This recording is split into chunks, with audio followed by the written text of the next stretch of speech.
What is going on, guys? Welcome back to the channel. Sorry I've been away for a while.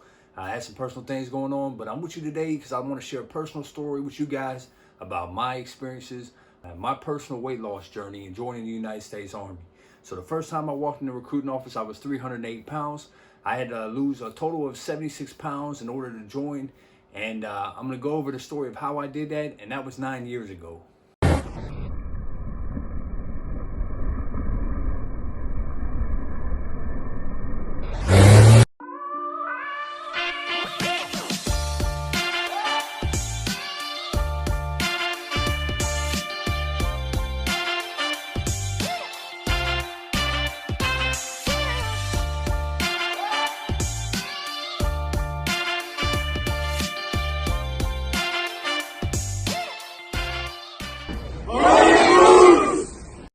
So I'm going to cover with you initially, going from not working out at all, the whole story of how I lost the weight initially and was able to keep it off for this period of time. Keep in mind, I'm not a doctor or a physician. I'm not a personal trainer or dietitian. I'm not going to be able to tell you what exactly will work for you. However, I'm going to cover some of the basics and things that I've discovered along my journey. So stick around to the end, and I'm definitely going to have a lot of good information for you. Do me a huge favor and hit that like and subscribe button. You'd be greatly helping me out. All right, guys, so let's start at the very beginning, what my diet and previous experience had looked like. So I did play football in high school, and played a couple sports like field, track and field. I had some previous sport experience, but I never really dove into fitness or diet, nutrition. I just kind of whatever our coaches told us to do at the time, that's what I did. And being a lineman, offensive lineman in football, our coach would often tell us just eat everything. And that's what we did. And during high school, training, we weren't really concerned about being overweight. And back then, diet and fitness wasn't what it is today. So my diet was awful, and all through high school, going on to college when I no longer played sports. But I would continue to eat, large pizzas and massive meals. I would drink 2 liters a day. My diet was terrible, and that went on for years, till I was eventually 23 and excess of 300 pounds. I had tried some other diets and workouts and stuff like that, but just minute stuff, until I officially walked into the recruiting office, and that recruiter had told me I had to lose, a lot of weight. So at that point in time, I started to make drastic changes to my diet. I drank strictly water. All I ate was chicken breasts and broccoli, and mind you, I had no previous, fitness or diet experience. Basically, I just grinded it out. So I had a job delivering furniture, so I was carrying sofas and tables up flights of stairs for 12 hours a day. Then I would additionally go to the gym and have no idea what I was doing, but just get on the treadmill and run, or get on the stairs and step and just use different machines, having no clue what I was doing, but just grinding it out for another 2 hours after work. And I did that for 2 weeks, lost about 20 pounds, came back, the recruiter, he said, all right, man, I need you to lose another 20 pounds. So I grinded it out for another about 2 weeks, lost another 20 pounds, and came back. He said, all right, man, I need you to lose another 20 pounds. So I was like, at that point, literally I was running on E, like just grinding, gutting it out. But I had some strong motivations, convictions. I wanted to start a new life for my family. So I was driving, and so I lost another 20 pounds and came back. At this point, mind you, I've lost 60 pounds in total in about a month and a half. I said, all right, man, I need you to lose another 20 pounds to come back. And at this point, I pretty much threw up my hands. It was like, there's no way I'm getting into the Army. I really was done. I was like, there's no way. I've lost 60 pounds and I still can't join. I literally had almost given up. And my wife had said, why don't you try another recruiting station? So I said, all right, it can't hurt. So I did. I drove about 20 minutes in a different direction to go to a different recruiting station, met with a recruiter. He said, look, man, I can have you at MEPS next week. He said, I just need you to grind out for this last week. For the next 6 to 7 days, grind, and I will send you to MEPS next week. So that's what I did. And by the time when I got to MEPS, I had weighed in at 232 pounds, just strictly gutting it out. Now, from there, I was able to enlist at 232 pounds. I was right on the 20, I believe it's 24. I forget what it was at that time. 24 or 26% body fat, 28% body fat for my age. I was able to enlist. Now from there, I think I did Future Soldier PT like once or twice. I think I had failed my diagnostic, PT test, my 111. If I did pass it, I just skated by barely. I had never really done push-ups. I had never done sit-ups. Even up to the day I shipped to basic training. And mind you, I had a quick ship date. So somebody that had my job had actually dropped out when they were getting ready to ship about 2 weeks before they shipped. So from the time I enlisted to the time I shipped to basic training was 2 weeks. And that whole time I had never really done push-ups and never really done sit-ups, since high school. You're talking about 6-7 years ago. Even then we never really did a whole lot of push-ups. So I shipped the basic training kind of at a blank slate. I actually struggled, for the first couple weeks, trying to get, I actually did okay with the runs. It was more the push-ups that got me. And by that time, like I said, I had never really done push-ups. So even my first PT test, I think I failed the push-ups. My very first PT test, my full, 222. So I had to put in work. So every day, at the end of training, when we have training at the end of the day, we might get an hour at the end of the day before we have to go to bed.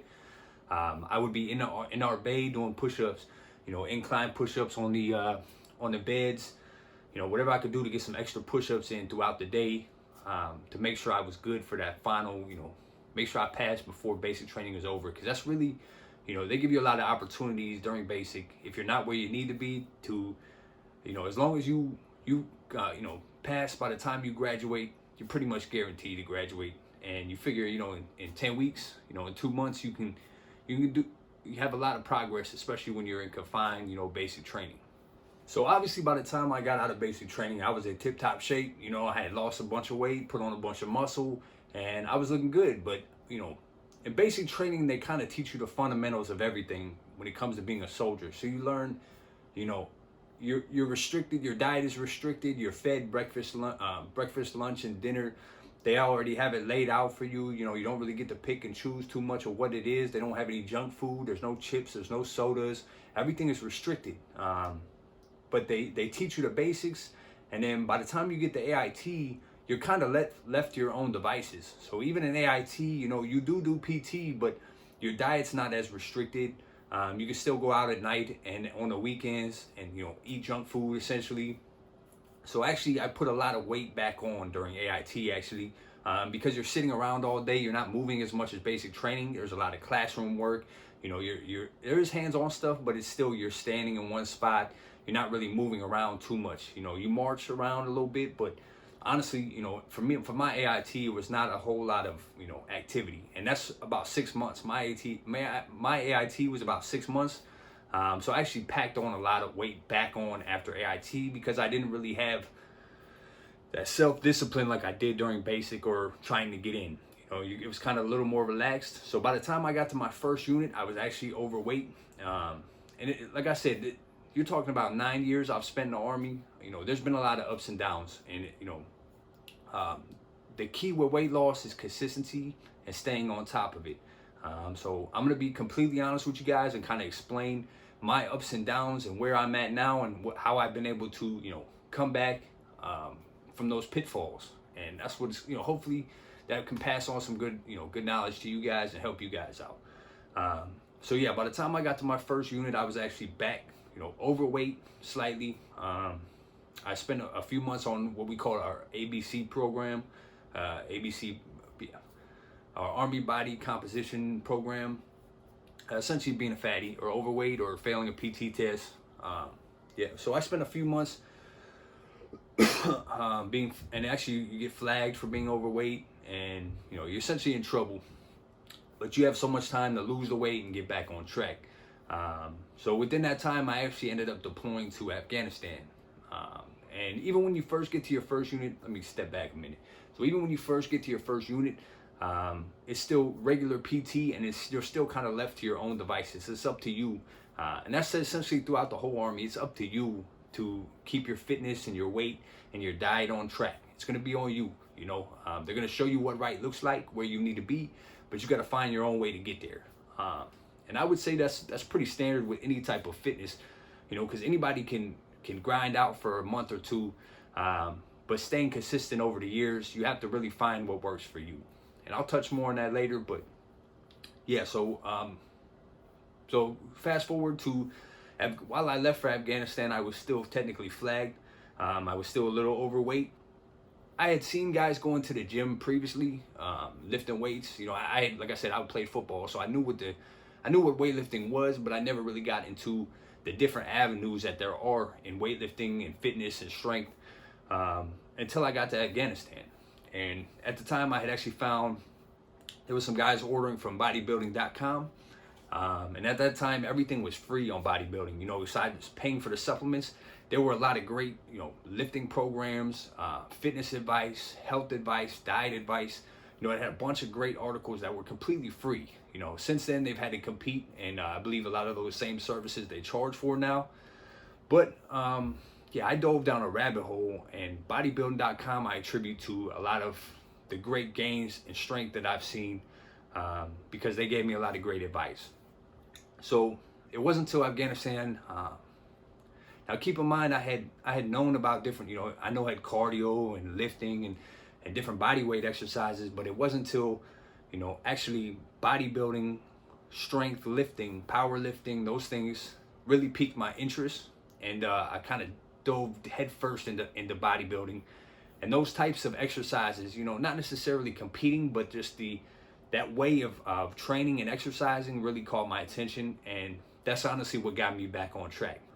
So while I was in Afghanistan, I learned how to, strength train and use free weights and set up different parts of your body, work different days. So for instance, Mondays, chest day, Tuesdays, back day, Wednesdays, legs, Thursdays, arms, just breaking up these workout routines in different, sets and repetitions, and how to break up a workout and how to add cardio in there, and how to switch it up and do different things, kept me intrigued and kept me interested and kept me motivated to really get back on that fitness tip. So while I was in Afghanistan, I actually lost all the weight, got unflagged, got back on track, and actually came back ripped, like most guys do from deployment.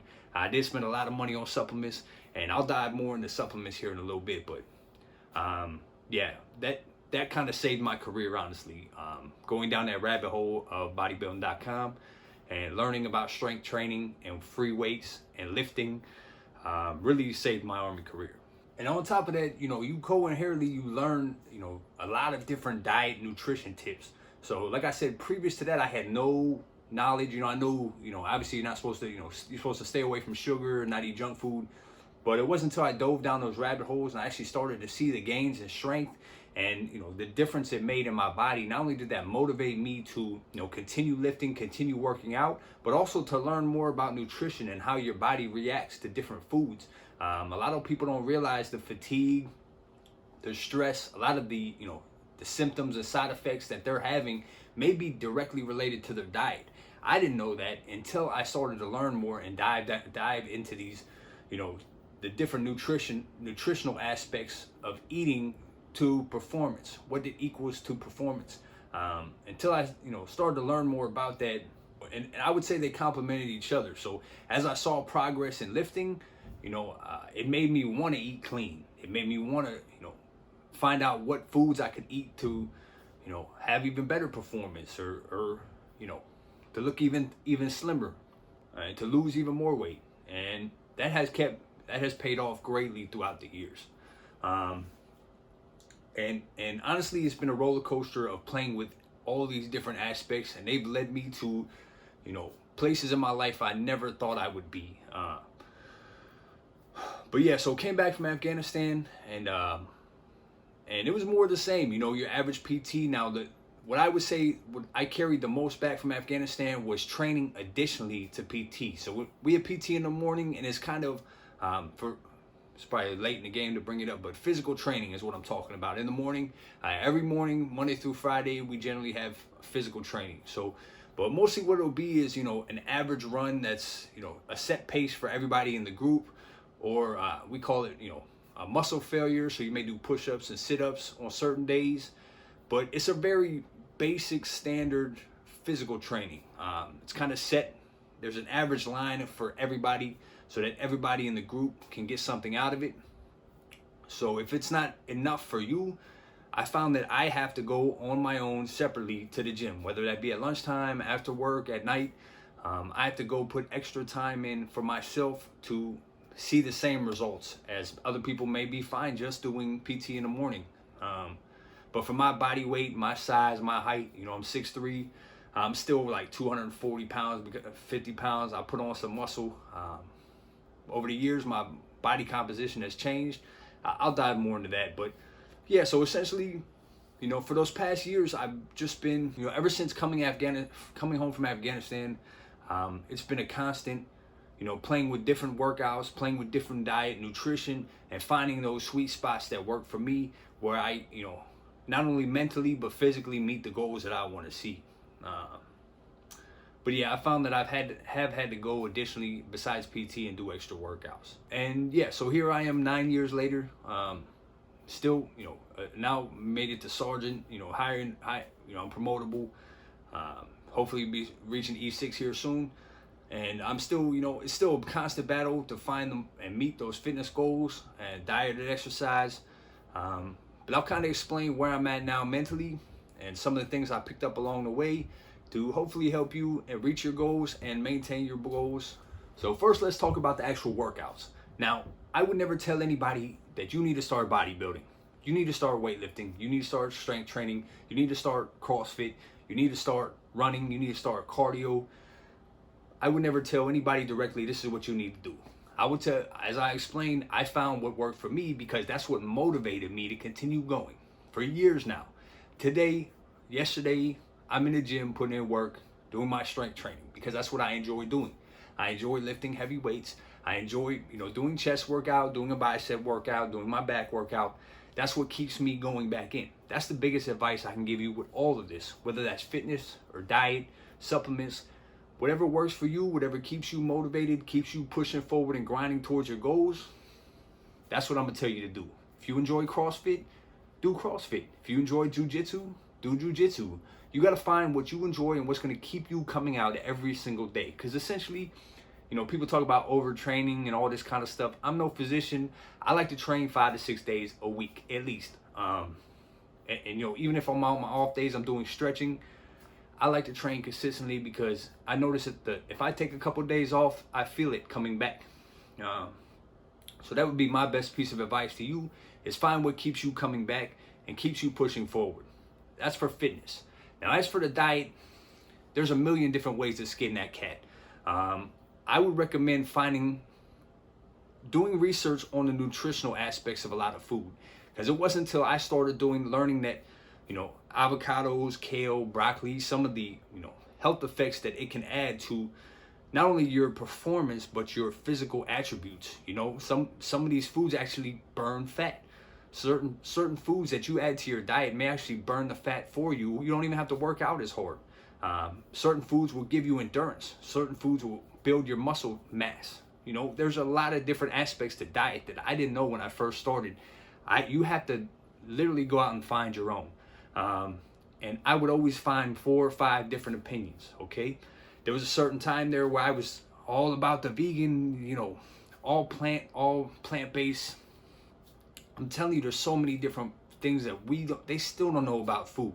Modern medicine has only been studying food for, 50 years, 100 years. They're still finding out new things every day. And I would say no one person knows for sure what kind of diet certain foods provide for you. I've recently gone down a rabbit hole of learning about all natural meats. So you're talking about deer, elk, moose, bear, grass-fed. These are all natural grass-fed, protein sources that aren't filled with chemicals and antibiotics. That's the rabbit hole that diet and nutrition has led me down. But your own goals. You'll find your own path when it comes to diet. And I would apply it the same to fitness. You have to find what you enjoy, because it doesn't matter what nutritional aspects it may add to your life. If you can't eat it, What are you doing making that a part of your diet? Why are you going to spend the money? You also have to find things that you enjoy eating that you can use on a regular basis to fill in those days. 7 days a week, you know. Now I still do cheat meals. There's still a lot of days where I eat like garbage, but I try to keep a consistent flow of, you know, good nutritional foods coming into my diet, because in overall, not only is it health related, but it's gonna keep me on track. Now I'm gonna end this with supplements. I'm gonna talk about supplements, my experience with supplements. Okay, there are a lot of bad, and I'll say bad supplements. They're filled with fillers. They're not as potent. You're spending a lot of money on things that are not going to benefit you all that much. However, at the same time, I have seen massive improvements in my strength, endurance, my look by using supplements, certain supplements. I'm not going to name them. You have to do your own research, because honestly, everybody is different. You are different than I am. Certain things that worked for me may not work for you. But I can tell you that, are they necessarily required? No, they are not. You can have massive gains without a single supplement. I can tell you that they have furthered, they have supplemented my workout, diet, and fitness routines. And I have seen great gains and benefits from using supplements.